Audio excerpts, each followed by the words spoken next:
sponsored by Brahms.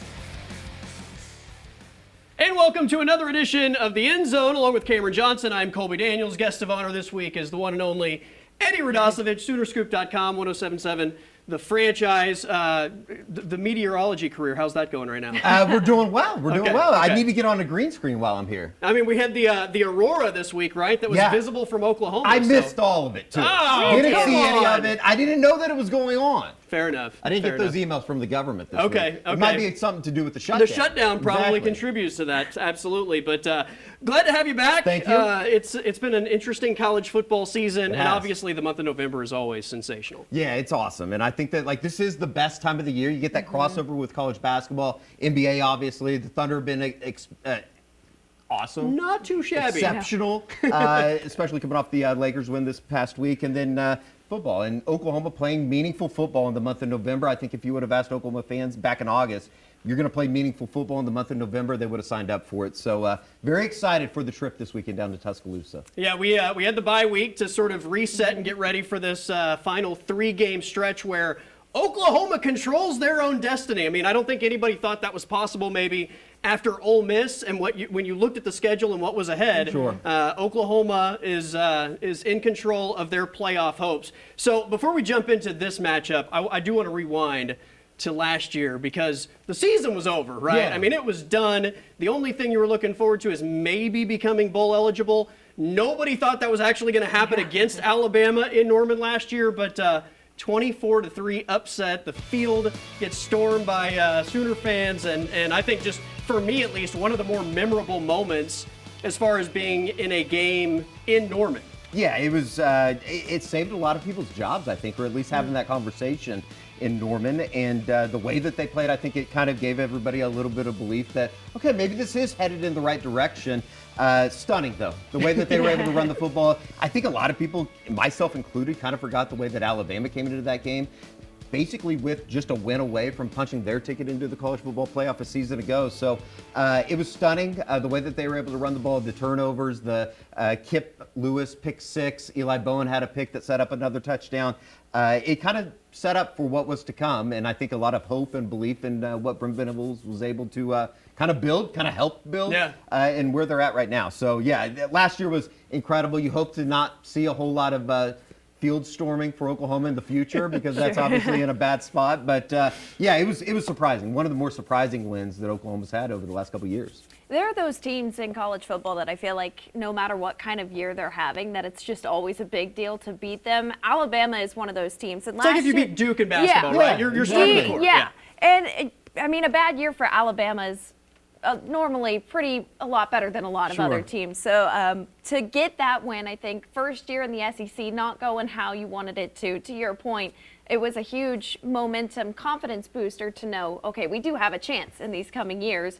And this is a good way to start that journey. It was a great defensive performance. And Yep. I think that the way that they were able to shut down the run, obviously, have a little bit of a different situation this year with Jalen Milroe to Ty Simpson. But certainly there is a gateway for Oklahoma to win a football game on Saturday. And as you said, Colby, I mean, it's all out there in front of them. You win 3 games, you're probably going to be in the college football playoff. I mean, it would take a perfect storm to keep them out of the college football playoff if they win out. That's why I say I think they control their own destiny. But look, big game this weekend. Brent Venables says that nothing that happened last year carries over. He doesn't believe in the revenge factor for Alabama. I got to believe that at least there's a confidence factor for the Sooners in the fact that they won last year. They're going on the road. They've been really good on the road through SEC play. And we got to talk about that run game because that's what beat Alabama, at least for the OU offensive side of things. When Oklahoma's been at their best this year, it's been with the run game. I mean, John Mateer running the football against Michigan. He had the late touchdown rushing against Auburn in the fourth quarter to win the game. I know that after the injury, we kind of got away from the quarterback run game, but you know, we were in the end zone at Neyland Stadium last week, and I thought John Mateer running the football was really what opened up the offense in the second half. Yeah, as much as there was talk, and obviously about the hand injury coming back, I think that we probably didn't pay enough attention to the knee injury that he had. And he certainly looks more like the guy that I think we saw before the hand injury against Auburn, obviously with the 16 carries last week, 80 yards against Tennessee 2 weeks ago. I think you're going to see that a lot. For Oklahoma to win this game, they're going to have to run the football. Last year against Alabama, you saw Xavier Robinson kind of burst onto the scene. His first 100-yard game or over 100-yard game. all of a sudden you see Xavier Robinson starting to come along as well. Hey, as who's an this offensive guy? line. Yeah. And the offensive line has been fantastic. 2 freshmen starting again on the road at tackle. You would expect Derek Simmons should be able to go. I still think it's going to be Ryan Foje, Michael Fasusi on the left side, and Eddie Pierre-Louis has been fantastic starting at left guard here in this past game or the past week against Tennessee. So there is something there in the run game over the last 3 weeks. I know that Brent pointed it out. I think every time he's talked to us, he's pointed it out. Over the last 3 games, Oklahoma third in the rushing department in the SEC. That's going to be key if they want to win this game on Saturday. Now, the defense a year ago completely shut down that Alabama offense. You mentioned it. Different animal at the quarterback position this year. I mean, Ty Simpson is a completely different quarterback stylistically than Jalen Milroe was. And the threat of him throwing the football, obviously, is in another, stratosphere from what Alabama did in the throwing game. When you look at the last 2 games for the Oklahoma defense in the pass defense with Ole Miss and Tennessee, by far the 2 most accurate passers they faced this entire season.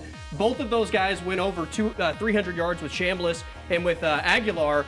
If you're able to protect Ty Simpson, I think OU might be in big trouble because those previous 2 guys had a lot of success when they were upright. Oklahoma did get pressure on them, but I don't know how much pressure they're going to generate on Ty Simpson. And if you don't generate pressure, he will pick you apart. Yeah, absolutely. He's been fantastic. There's a reason that he's probably going to end up in New York City as one of the Heisman favorites alongside Fernando Mendoza from Indiana. But the thing about Oklahoma, they're going to get third downs. You got to be able to get off the field. That's what Alabama's been able to do so well defensively this year. Oklahoma, in the games that they lost, Texas and Ole Miss, they had plenty of third down opportunities to get off the field, and they just weren't able to take advantage of it.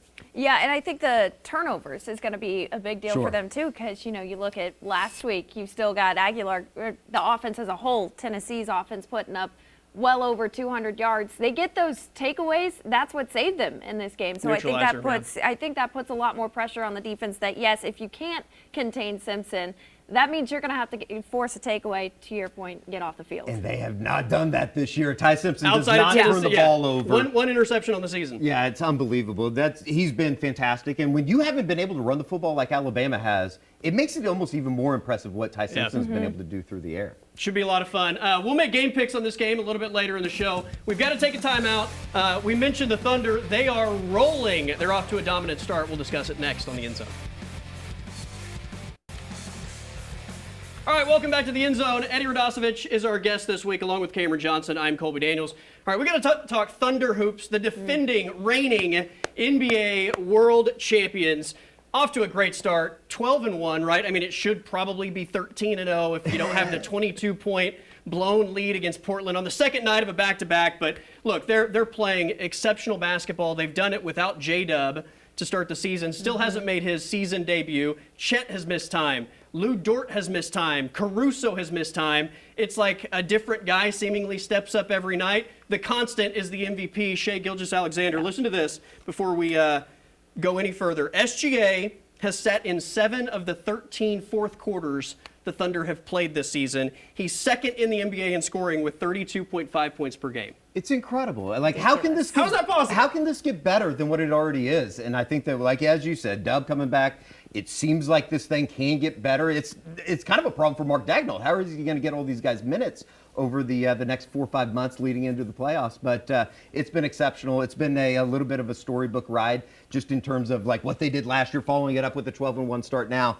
Sky's the limit. I'm such a big Thunder fan. That's like the one thing that I can cheer for. I was at the game on Wednesday night with the Lakers. It's truly incredible what this group is, and cherish it. It's kind of a little bit like what we talked about with the Oklahoma football teams and the offenses that they put out in 17, 18, 19, historically great. You just kind of got to cherish it because this is very, very abnormal for what Everything this looks is. so easy, right? Yes. What's interesting to me is, as you guys brought up, J-Dub is still not in the mix yet. And sometimes when you have a player that's out for a significant amount of time and then they come back, you worry about, is this going to mess up what's working? But as you mentioned, they've already had so many guys missing time, and they found ways to work those different combinations. So I can only imagine, like, does this get even better when he comes back? AJ Mitchell's been a revelation. Like I knew? knew that. Sam Preston. Sam Preston, Yeah. our king, knew. It's been amazing. Thank God he's not Nico Harrison, right? I mean, he probably would have traded AJ for pennies, and AJ becomes an all-star somewhere else. Couldn't happen to a better fan base. My The Dallas Mavericks. But I mean, you're right, AJ. We all saw flashes of him a year ago. Sure. But I would be lying if I said I thought he was going to be averaging 18 points, 13 games into the season. I mean, I think to Cameron's point about J-Dub missing time and this thing not missing a beat and him coming back, like. How much time did Chet miss a year ago? Sure. And it's such an egoless group that when Chet came back in, I mean, they just everybody just kind of found a way to let him get back in and worked with him for him to find his legs, and he didn't try to do too much. And I think the same will be true of J-Dub, but you're right with Dagnall and I guess the decision-making process, because Isaiah Joe right now is shooting the lights out. You have so many incredible defenders.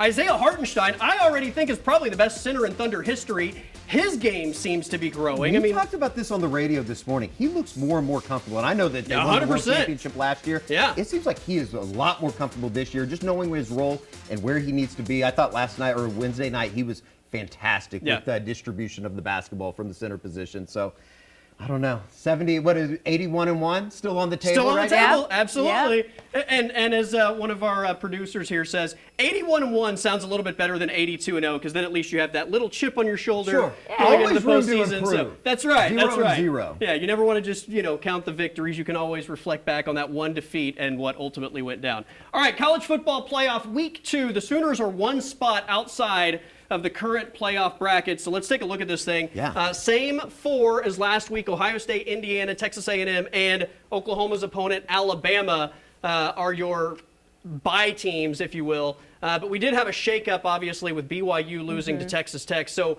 this is what your bracket would look like right now if the season ended today. Oklahoma at number 11 is one spot behind Texas, so they're the first ones out. Obviously, Texas and Georgia are going to play this weekend, but this would be a lot of fun to watch play out. It's been so much fun over the last couple of years watching an expanded bracket last year, obviously, with the home sites. It's going to be fun. If OU could win on Saturday, all of a sudden I think you start thinking about, okay, like could they host a home game in that first round? But I think any of these options would be fantastic. I still think that Texas is still something of a live dog, even with the 2 losses, if they can get through the happenings between the hedges this weekend down in Athens. So Texas Tech, also another team that, I don't think the Big 12 is great right now.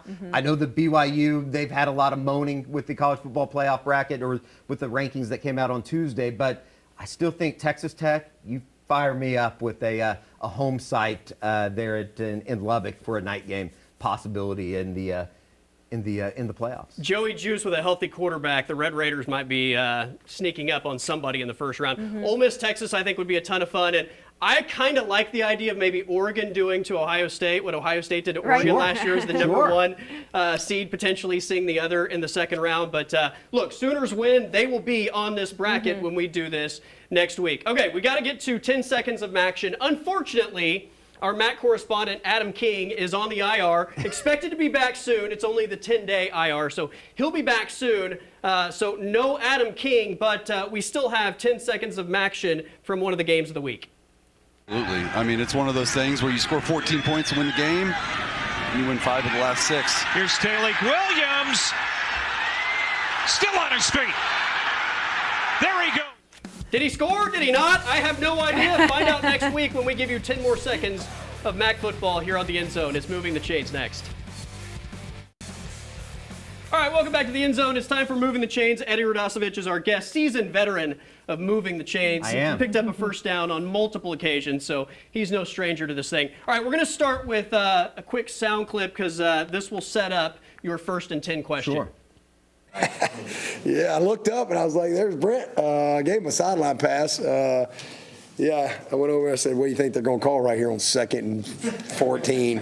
He's like, probably a screener draw. It's probably a screener draw, Is Clemson head coach Dabo Swinney doing an impression of Brent Venables? So 1st and 10, Eddie, give us your best Brent Venables impression. Oh, God. It would be something along the lines of he has a couple of sayings that he always kind of goes to, but I can't do a Brent Venables impression. He's going to make me run if I do this, which I absolutely hate. But I don't know. Can I take the delay a game and just go 1st and 15? It's never been done, but I mean, I guess it's possible. I mean, Yeah, well, okay, yeah, we'll do a delay of game. Okay. All right, yeah, delay I of didn't game. even think of that. That's a. Yeah. That's thinking on your toes. That might be some game management, Brent Venables. Or style. maybe, I mean, it's got to be That's your second impression, down, yeah. so we can't do first. We can't give you first Or down second, again. yeah, So yeah. Second and 15 though. 5-yard loss. Okay. On first we can down. take Tyler Venables, though, his son. Yeah. I don't know if you saw the press conference this week with him. He's a spitting image of Brent. Yeah. Oh yeah. It's 100%. unbelievable. 100%. All right. Second down. Where does the Neyland Stadium experience rank for you in all the places you visited in college football? We were talking about this earlier. I think it's up there. It might be number one. I thought the environment in Knoxville was unbelievable. We were there standing alongside each other at Neyland Stadium. It's up there with Florida State. Notre Dame comes to mind in 2012. Just being a Catholic kid, going to South Bend was pretty cool. I thought Ohio State in 2016 was awesome. I think Bedlam a couple times has been, just from a loudness standpoint, because it's right on top of you. It might be up there as number one, though, that I've been to just over the last 10, 15 years. I've not had the privilege of going there yet, but I know so many people who have gone there and said that it was one of the coolest things ever. I mean, just starting outside of the stadium. So I'm going to say that's a pretty safe answer. I'll Okay. give you 5 yards back. All on right, you that got the one. 5 yards back. We're You got back. the 5 yards back. Not behind the chains anymore. I had high expectations for it, and it surpassed the expectations. So I've told everybody over the last couple weeks, if you ever get the chance, you gotta visit Neyland Stadium, especially if they go into dark mode and do the whole Absolutely. night thing. It was awesome, and the game going the way it did, It was great. obviously didn't hurt. All right, 3rd and 10. Outside of Baker Mayfield, who's kind of done this already, I just finished watching Chad Powers. Okay. What former OU quarterback could pull off a Chad Powers move? Ooh, that's Because a he great kind of did the question. dress-up thing Yeah, and yeah, went yeah, through yeah. footballs. I think Sam Bradford could probably get away with it. Now, I don't know about the Okay, knee right okay. now, if he could still play a little bit. Josh is probably out. Maybe Landry Jones. Saw him last week in Knoxville, or 2 weeks ago in Knoxville. Yeah, I think he could probably still sling it around Landry. Landry, okay. Yeah, man, that's a tough one. That's a good question. I'll go we'll give you 3-yard game. Okay. All right. So you got Let's 4th go and for 7. it. Let's 4th go and for 7. it. We're gonna go for it. Thanksgiving's coming up. I know you're a big Thanksgiving side dish absolutely. fan. So we're gonna relate this to the Thunder. If SGA, Chet, J-Dub, and Caruso were Thanksgiving sides, which would each be? Oh gosh, SGA's, he's the GOAT, so we're gonna go green bean casserole. Chet is let's go rolls. 'Cause Okay. You need him on the floor, right? That's right. And you need him on the plate. Versatile, right? Can do a lot of different things, yeah. J-Dub, I think is your. Can he be the turkey? Like yeah, maybe like 100%. the deep fried turkey? I don't know if you've ever tried that, which is deep-fried. excellent. It's amazing. And then Caruso, something gritty. We need something. I would say maybe your mashed potatoes. Mashed potatoes. Yeah, how about that? With some gravy, Yes, right? with Yeah. the gravy, of course. With the gravy. was I gonna- love it. I was going to say, as long as you got the mashed potatoes in there, I'm going to give you the first Absolutely. down. You can't go wrong with any of I that. mean, he gave SGA green bean casserole Yeah, that's a GBC. good so start. it That's was- my goat. That was That's the my goat. perfect. That was the perfect one off the start. So, all right, Eddie Rosich gets the first down. We'll make game picks to wrap up the show next here on the End Zone. Time now for the Brahms in the Bag Pick of the Week. All right, wrapping up the show with game picks. We've got some big games this weekend that obviously have playoff implications, and we'll start with Notre Dame at Pitt. Look, Pitt has been a very competitive team this year. I think they will be competitive again this weekend, but ultimately, I think that Notre Dame pulls away late. Did Pat Narduzzi basically give up on this game earlier this week, saying that they don't have to win? I want Pitt to win because that would obviously affect Oklahoma. I like Pitt plus 10.5. I think Notre Dame has gotten a lot better than where they were at the beginning of the season. They Give me have. the Irish minus have. 10.5. Mississippi State at Missouri. Oklahoma's next opponent. Yeah, this is a toss-up for me. I think that Missouri ultimately gets it done. Yes, they are down into their late third-string quarterback. Mississippi State wants a bowl game, but I think Tigers pull away late. I think Missouri's going to win the football game, but I kind of like Mississippi State to maybe backdoor cover this one. I just don't know if Missouri can score enough points. I rubber stamp that. I like Missouri to win, but Mississippi State to cover. Arguably the game of the weekend, if you don't include Oklahoma, Alabama, Texas at Georgia. Yeah, this one really could go either way. I know Georgia's had the better luck in years past. I think Texas covers. I think Georgia wins it. I'm kind of going against what I actually think. I'm going to take Georgia minus 6.5. I do think Texas can go into Athens and win this week. Texas has been terrible on the road, so give me Georgia minus 6.5. Kansas State is a road favorite, minus 19.5. Look, OSU, I think they'll do what they've done all year. They'll keep it close in the first half, maybe even the third quarter, but I think Kansas State wins it. I'm going backdoor cover, 26-point lead.